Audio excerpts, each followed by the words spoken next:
시세 반영인가 분양 사기인가? 이제 임대 아파트에서 분양으로 전환을 하는데 주변에 이게 시세보다도 같거나 더 높다는 거예요. 오히려 1억 5천에서 1억 7천이 더 비싸게 분양되는 무슨 날벼락이냐, 이 분양 사기라고 주장할 수 있는 만큼 아니 그때 당시 20% 싸게 분양할 수 있게 해주겠다라고 약속한 건 뭐예요? 그러면? 거짓말 과대 광고다 이거예요. 뻥이야, 뻥. 예, 그런 식으로 건설사들은 그런 식으로 지금 발뺌을 하고 있는 게 사실이고. 건설사만 대여가 부르는 거죠. 이거 민간인들은 죽는 거죠. 그러면 이제. 청주 지역에서 때 아닌 아파트 분양 사기 논란이 일고 있습니다. 두 번째 주제에서 살펴보겠습니다. 시세 반영인가 분양 사기인가? 입니다. 아 이거 저 분양 사기까지 이렇게 좀 하니까 좀 너무 좀 그렇긴 한데 어쨌든 현재 벌어지고 있는 일이에요. 그러니까 청주 동남지구에서 임대 아파트를 운영하는 건설사가 지금 분양 전환하는 과정에서 뭔가 일이 벌어진 모양이죠, 변호사님. 2018년도에 동남지구에서 약 1,500세대를 정도를 지을 이제 건설사가 있었어요. 근데 당시 분양 시장이 되게 안 좋았나 봐요. 그래서 민간 임대로 전환을 했고 그 민간 임대를 본 사람들이 광고를 받았는데 우선 분양권 주겠다 향후에 그리고 20% 정도 할인해서 나중에 분양하도록 해주겠다라고 그런 이제 문자나 홍보 광고 전단 같은 것을 보고서 임대차 계약을 맺었어요. 이제 5년 정도 지나서 이번에 이제 임대 아파트에서 분양으로 전환을 하는데 너무 고가 분양을 내세워서 입주민들이 반발을 사고 있는 거죠.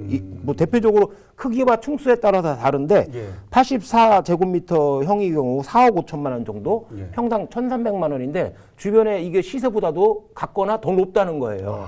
그리고 뭐 이거를 3개월 내에 소유권 이전하지 않으면은 10월까지 연장해 주는데 그때는 1,000만 원을 더 내라.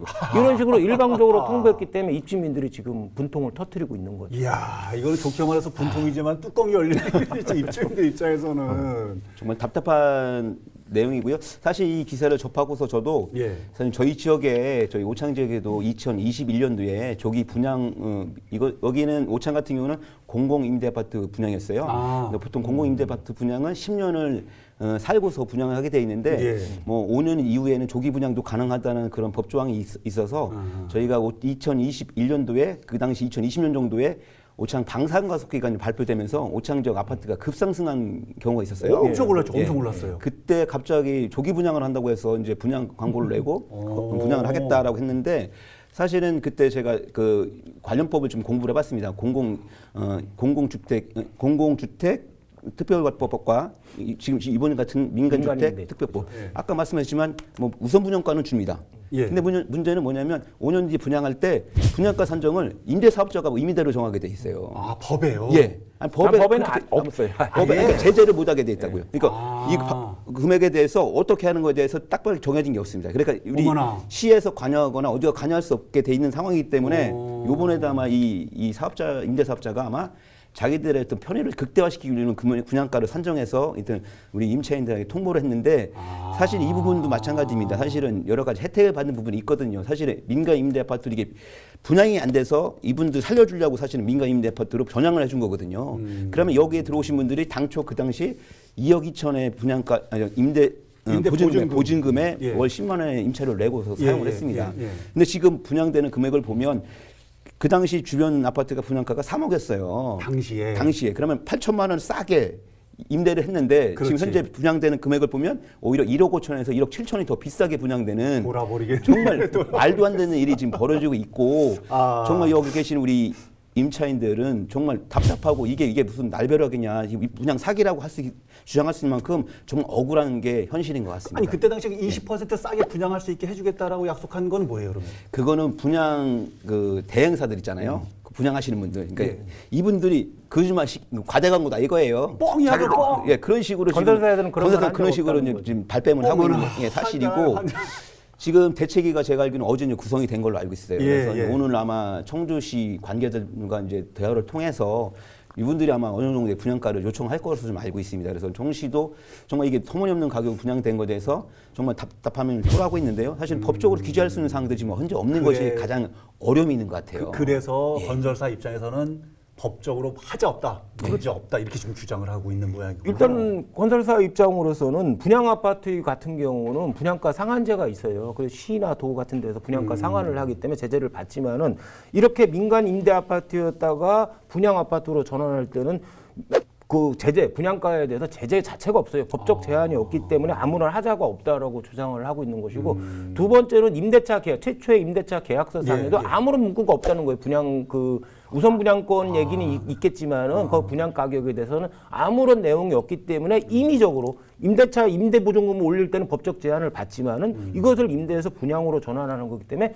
임대차 계약서상에도 아무런 분양가의 제한, 분양가를 얼마로 하겠다, 협의를 하겠다 이런 문구가 없기 때문에 일방적으로 임대인 입장인 그 건설사 측에서 분양가를 정할 수 있다. 이런 논리죠. 지금 두 분 얘기를 제가 잠깐 듣고 있는 와중에 어떤 생각이 좀 드냐면요. 우리가 물건을 살 때도 5년 전에 샀을 때하고 지금 그 물건을 팔 때하고 가격이 다르잖아요. 지금 5년 전에 지었을 때의 땅가, 그다음에 노동력, 인건비, 그다음에 재료비 이런 것들이 지금하고 다를 텐데 이게 지금 5년 후에 이걸 분양으로 전환하면서 주변 시세만 딱 본 거죠. 가격은 지금의 시세 그것도 제일 높은 걸로 지금 단순 계산을 하면요. 아까 변호사님은 평당 1,300만 원대 육박한다는데 단순 계산하면 평당 1,400만 원이 넘는 데도 있어요. 맞습니다. 이거 지금 어마어마한 거 아닙니까? 지금 그 임대로 살고 계시는 지금 입주민들 지금 그분들은 적은 평수는 보증금이 2억, 좀 큰 평수는 2억 2천 이렇게 내고 있다는데 그 돈도 왜 대출받아 들어가셨다잖아요. 맞습니다. 나머지 돈들은 어떻게 그러면? 정말 이게 답답하다는 게 아까도 제가 사전에 말씀을 드렸지만 민간 임대 주택법이라든가 공공 임대 주택법이 사실 서민 주거 안정으로 해서 만들어진 법인데 사실 임차인들을 보호할 수 있는 내용들은 하나 담보가 된 게 없습니다. 사실은 이 민간 임대 아파트도 제가 이번에 확인을 해보니까 그 부지 선정에 대해서는 추첨을 통해서 했다는 말씀이고요. 그다음에 이제 그 공사비에 대해서는 주택 도시기금이라고 해서 연 3%에 9천만 원을 지금 호수당 지원을 예산을 또 그러면 저리로 대출을 받아서 또 마찬가지로 또 여기 임대 보증금 있잖아요. 이 돈으로 사실 아파트를 올린 거거든요. 사실 건설사에 자기 돈이 들어가는 것은 하나도 안 들어가고. 거의 없다는 거예요. 그렇죠. 그러니까 이런 이자 비용까지 다 이 분양가에 녹여 넣어서 자기들은 피해 안 보고 오로지 임차인에게 모든 부담을 떠안는 이런 식의 우리 임대법에 대해서 사실은 지금 입법을 갖고 있는 국회에서 정말 이것은 하루빨리 개선이 돼야 된다고 생각하고 그러네요. 있고요. 이런 문제 때문에 제가 2024년 1월 달에도 국토부를 항의 방문을 간 적이 있어요. 아, 그래요? 예. 이런 부분에 훌륭하신 박전 의원. 정말 저는 여기 우리가 이렇게 앉아가지고 이런 방송할 문제가 게 있다는 게 아니고요. 맞습니다. 이 돈을 그 선에 지금 가셔야 됩니다. 네, 하셔야 이번 됩니다. 사례를 저는 보면 이번 사례도 정말 이 박의원이 정치권과 정말 이거를 관리 감독하고 있는 시에서도 그냥 손 놓고 있을 게 아니라 정말 강력한 우리의 역할을 좀 해줘야 되지. 이분들 임차인들 조금이라도 마음을 좀 보살필 수 있는 거라고 저는 생각하고 그런 면에서 우리 청시에도 좀 아까 말씀드린 그런 대책을 하고 있고 또 이광일 국회의원께서도 그런 이광일 의원? 상당부 이 지역 국회의원께서도 자기가 이것은 적정한 분양가가 산정될 수 있도록 건설사를 압박하겠다라는 말씀을 하면서 강력한 의사를 표시를 하고 있습니다. 우리 빼도 박도 못하게 방송에서 딱 기록을 남깁시다. 아니 제가 어제 그쪽 관계된 그 대책위분하고 통화했더니 그런 답변을 제가 들어서 그분이 저는 답변을 들어서 박 의원님 모셔서 기대를 좀 하고 있습니다. 토론하면서 최 변호사님이 주저주저한 거 오늘 처음인데 너무 뭐 잘 아셔서 뭐 계속 얘기하시니까는 뭐 아니 중간에 제가 이거 보고 이 임대 아파트 부분에 너무 화가 났어요. 제가 의원 생활 할 때부터 이 임대 아파트에 대한 문제, 공공 임대 아파트 문제고 이 민간 임대 아파트도 자기들 실속은 다치고 임차인에 대한 진짜 보호적인 법안은 하나도 준비가 안 된 것 때문에 너무 억울하고 이분들의 입장을 제가 너무 잘 알기 때문에 제일 같습니다. 서민 주거 안정을 위한 임대 아파트가 임대 아니라 지들 배불리기 건설사만 위한 임대사업자들만 배불리는 사업이 당시 되고 분양 있다는 당시에 분양가가 높고 분양 시장이 좋으면 분양을 해서 이득을 취하고 만약에 분양 시장이 안 좋으면 민간 임대로 전환시켜 가지고 각종 행정적 세금적 혜택을 받고 그다음에 보증금 받잖아요. 임대 보증금 받아서 80% 정도 되거든요. 분양 대금에 그것도 그러네요. 그걸 자금으로 활용해서 계속 있다가 몇 년 지나면 분양가 제한 안 받으니까 고가에 딱 넣으면 건설사만 배가 부르는 거죠. 이거 민간인들은 죽는 거죠. 그러면 이제 일반 혹시라도요 법을 잘 몰라서 혹시라도 민간 임대에서 분양으로 전환하는 과정에서 분양가를 책정할 때 아까 뭐 서민들 입주민들 요구하는 내용은 없다고 말씀하셔서 그렇죠. 법적으로도 없고 계약서상에도 없을 거예요. 혹시 건설사가 입주민들과 분양가와 관련돼서 책정을 하는 과정에서 협의를 하지 않아도 그러면 문제가 아무런 없는 문제는 거- 없죠. 법적인 문제가 없는 게 어머나. 가장 현실 문제라는 거예요. 그래서 이런 임대법에 대해서 특별법에 대해서 사실은 임차인을 보호할 수 있는 내용들이 법에 담보가 되었느냐 이렇게 제가 그래서 말씀을 드립니다. 지금 가장 큰 핵심은 그거예요. 5년 전에 이거 임대차 계약을 맺을 때 분양 대행사 또는 임대차 대행사 측에서 우선 분양권 주겠다. 그다음에 나중에 20% 정도 할인된 가격으로 예. 분양을 받을 수 있도록 해주겠다라고 광고를 했다는 건데 그건 저기도 인정을 해요. 건설사도 인정을 하는데 자기들이 한 게 아니다. 대행사가 완판을 위해서 과장 강광일 뿐이다라는데 사실 이런 문제들도 있잖아요. 그런데 그것을 알면서도 만약에 건설사가 가만히 있었다? 눈 감았다. 그러면 형사적으로 사기 방조나 부작위의 사기가 될 수도 있고 오. 민사적으로 공동 불법행위로 책임을 져야 될 문제도 있거든요. 아, 그래, 그 좋다, 이 좋다. 비슷한 사례가 법정까지는 안 갔지만 3년 전쯤인가 그때 오송에서 민간 임대 아파트 똑같은 문제가 발생했었어요. 있었어요? 그때 건설사에서 예.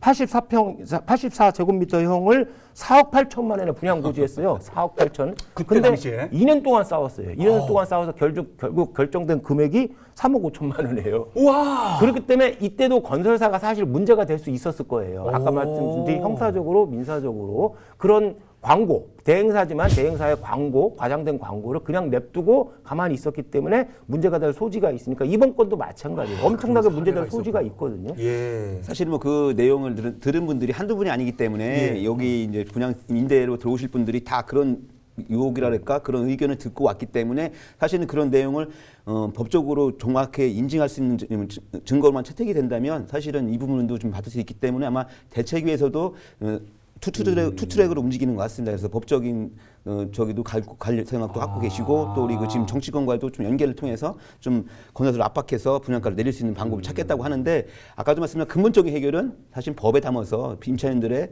이 가격 산정에 관여할 수 있는 부분들을 법적으로 좀 담보를 해야 된다는 게 가장 중요할 것 같습니다. 제가 그래서 좀 말미에 여쭤보고 싶었던 부분들이 바로 그거였는데 이게 전례가 잘 만들어진 사례가 있어야지만 나중에도 맞습니다. 이런 일들이 왜냐하면 지금 청주 지역에 임대 아파트가 지금 많이 있고 앞으로도 생길 거잖아요. 근데 지금 변호사님 말씀처럼 3년 전에 그랬던 사례가 있었다고 한다 그러면 뭐 확실하게 100%는 아니지만 이번 사례도 그쪽처럼 따라갈 수 있는 확률이 없는 건 아니네. 맞아요. 그런데 제일 중요한 건 우리 박 전 의원님께서 계속 말씀하셨듯이 공공임대건 민간임대건 법적으로 정비를 해야 돼요. 분양가에 대해서 가장 어떻게 할 중요한 건지 핵심이라고 생각합니다. 그 기준을 정해줘야 되고 두 번째는 계약서상에 이걸 명기하도록 또 해야 돼요. 명기를 해야 되는데 사실은 일반 사인들이 건설사 상대로 이걸 명기해 주세요라고 할 수는 없잖아요. 5년 전에 임대 그렇죠. 들어갈 사실은 당시에 했어야 되는 건데 수 분양가에 대해서 니들이 광고 그렇게 했으니까 써줘라고 했어야 되는데 사실 일반 시민들이 그렇게 써달라고 할 수는 없는 거지만은 여튼간에 계약서를 꼼꼼히 봐야 돼요. 그때 당시에 시세가 3억이었다면 그 시세 3억에 20% 할인 뭐 이런 완전 엄청 좋은데 그렇게는 안 해준다는 거예요. 건설사가. 그러니까 지금 어쨌든 지금 벌어졌던 일이고 지금 현재법으로는 이 컨트롤할 수 있는 상황이 좀 어려울 수도 있으니 지금이라도 국회의원들이 입법 과정에서 통해서 서민들을 위한 왜 국회의원만 해요? 지방의원들도 도의원, 시의원들 다 나가요. 저희도 제가 아까 말씀드렸지만 지방에서도 이런 문제 갖고서 제가 또 작년 1월달에 저희가 이제 국토부를 항의 방문했다는 것도 이런 뜻이고요. 예. 사실은 뭐 공공임대 아파트를 줬던 우리 오창의 그 모 건설사 같은 경우는 그 회장께서 직원들은 뭐 저 출산하는 아이다 막 1억씩 지원을 해줬지 않습니까? 사실은 거기에 사시는 분들도 자기 직원이라고 생각할 정도의 마음. 거기에요? 그 건설사예요? 예, 맞습니다. 사실은 저는 거기에 살고 계신 분도 내 직원이라고 생각한다면 저는 그렇게 하지 않을 거라고 저는 생각합니다. B로 사실은. 시작하는. 그럼요. 직원한테도 그럴지 몰라요. 저는 정말 이 임대 아파트가 정말 서민 주거 안정으로 만든 제도가 건설사라든가 임대사업자 배분리 사업이 되는 것에 대해서 너무 잘못된 정책이라고 생각하고 이건 하루빨리 좀 개선이 되는 거고 다시 한번 강력하게 말씀드리고 싶습니다. 직원 뭐 애기 낳다고 이런 좋은 건설사한테 양면이 또 있네. 그럼요. 거기 그 두사가 임대 아파트로 다 돈 버는 회사예요. 근데 그 임대 아파트 돈 버는 걸 그 임차인들의 피 고름을 뺏은 거나 마찬가지이기 때문에 저는 정말 이런 부분을 빨리 개선이 돼야 된다는 걸 다시 한번 드리겠습니다. 지금 현재 이래저래 지금 뭐 법적으로는 어려운 부분이 있다고 하고 맞습니다. 정치권의 바짓가랭이도 한번 잡아보겠다고도 이제 한다고 하는데 현실적으로 이제 혹시 이런 상황들이 조정이 지금 어쨌든 건설사 쪽에서는 던져놨잖아요. 분양가가 이렇다. 이 분양가를 조정할 수 있는 여지나 방법이 있을 수 있어요. 대부분이 다 조정이 돼요. 아까 말씀드렸듯이 됩니까? 이게 법적으로 문제될 여지가 있거든요. 분양 대행사지만 임대차 대행해주는 그 업체에서 대행해 준 거거든요. 계약을 맺고 여기서 과대 광고를 했을 때 과장 광고하고 있지도 않은 말을 막 했을 때 약속하지 못할 약속을 했을 때 그때 당연히 건설사에서 책임을 지는 부분이 있겠죠. 그렇기 때문에 결국은 다른 사례도 그랬지만 결국은 조정은 돼요. 조정 폭이 법정까지 얼마가 될지 가진 않고. 모르겠지만 그렇죠. 조정이 될 가능성은 있다. 여러 사람이 함께 사는 사회니까요. 한쪽 계층에만 배불리고 편안한 그런 게 아니라 서로가 좀 좋아지는 그런 환경이 좀 조성됐으면 좋겠습니다. 끝내기 한 판으로 조정이란다. 끝내기 한 판으로 정리해 보겠습니다, 변호사님. 우리가 어떤 일을 하면 처음 시작 있고 끝마무리가 있잖아요. 네. 처음 시작과 끝마무리를 말씀을 드리겠는데 공무원 주 4일 출근제 요거는 처음 시작하는 거예요. 여러 갈등이 있지만 항상 처음 시작할 때 미래의 모습, 일이 끝났을 때의 모습을 상상해 보라고 하잖아요. 이 주 4일제가 사회적으로 정착됐을 때 그 미래의 모습을 본다고 그러면 현재의 갈등도 충분히 극복할 수 있을 것 같고 오늘 또 하나 주제가 모 건설사의 고가 분양가 때문에 문제를 네. 말씀을 드렸는데 이건 사실 끝마무리거든요. 그러네요. 처음에 임차인들한테 약속하거나 이렇게 했던 부분이 있어요. 그런 부분에 대해서 처음을 생각해 보라는 거예요. 끝마무리 할 때쯤에는 오히려. 내 처음에 의지가 뭐였고 약속했던 거 책임져야 될 것이 무엇인가. 뭐 지금 건설사에는 그런 부분 처음에 내가 책임져야 될 부분에 대해서 처음으로 돌아가 생각해보는 게 필요한 것 같아요. 처음에는 마지막을 상상해보고 마무리할 때는 처음에 책임, 처음에 뜻 그것을 생각해보라고 말씀드리고 싶습니다. 너무 좋은 말씀 감사합니다. 오늘 건설사 관계자분께서 이 방송 꼭 좀 말씀해 주겠다는 바람도 가져옵니다. 고맙습니다. 우리, 변호사. 우리 네. 김용현 변호사님 제가 존경하는데 최용현입니다. 존경하시는 거 아니요? 몇 달을 제가 했는데? 정말 존경하는데 예. 정말 사실은 제가 처음 두 번째 선거 나올 때 제가 구호가 초심을 잃지 말자였습니다. 사실은 이 요번에 그 공무원 주 4일 출근제에 대해서는 사실은 공무원의 문제가 아니라 우리나라의 저출생 문제를 극복하기 위한 또 이 영유아 그 보육에 대한 어려움이 있기 때문에 사실 이 사업에 대해서는 저는 전 계층을 좀 뭐 민간뿐이 아니라 모든 분들이 혜택을 받아야 된다고 생각하고 저는 이거는 또 큰 확대가 필요하다고 생각하고 있고요. 예. 좀 두 번째 말씀드렸던 이 민간 아파트 분양 문제에 대해서는 임대 아파트 분양 문제에 대해서는 잠깐 초심을 잃지 말자. 정말 이분들이 어려워서 분양 아파트 전환한 거 아니에요. 그렇죠. 민간 분양으로 돌아가는데 지금 거꾸로 지금 분양하면서 자기네 이득만 다 차리겠다면 정말 그 어려울 때 그 사정을 도와주신 지금 임차인들 그분들의 그러네요. 마음을 이해를 해주셔야 되죠. 그래서 제가 아까도 우리 최용현 변호사님 말씀하셨지만 정말 초심을 잃지 않는 삶을 살아야지 대한민국뿐이 아니라 전 세계가 밝아오는 나라가 될 것 같습니다. 맞다. 지금 박 의원님 말씀하시니까 그 건설사요 당시에 원래 처음서부터 민간 임대 아파트로 시작했던 게 아니었었잖아요. 당시 상황이 좀 어려우니까 그러네. 맞습니다. 엄청난 도움을 받은 거죠. 그때 생각해야지, 그죠? 아, 그러네요. 잘 들어주시기 바랍니다. 알겠습니다. 모두가 좀 함께 행복하고 건강한 그런 사회 한판도 노력하겠습니다. 다음 시간에도 더 재미있고 속 시원한 얘기로 찾아뵙겠습니다. 다음 시간에도 다 함께 리얼톡! 감사합니다. 감사합니다. 최용현 죄송합니다.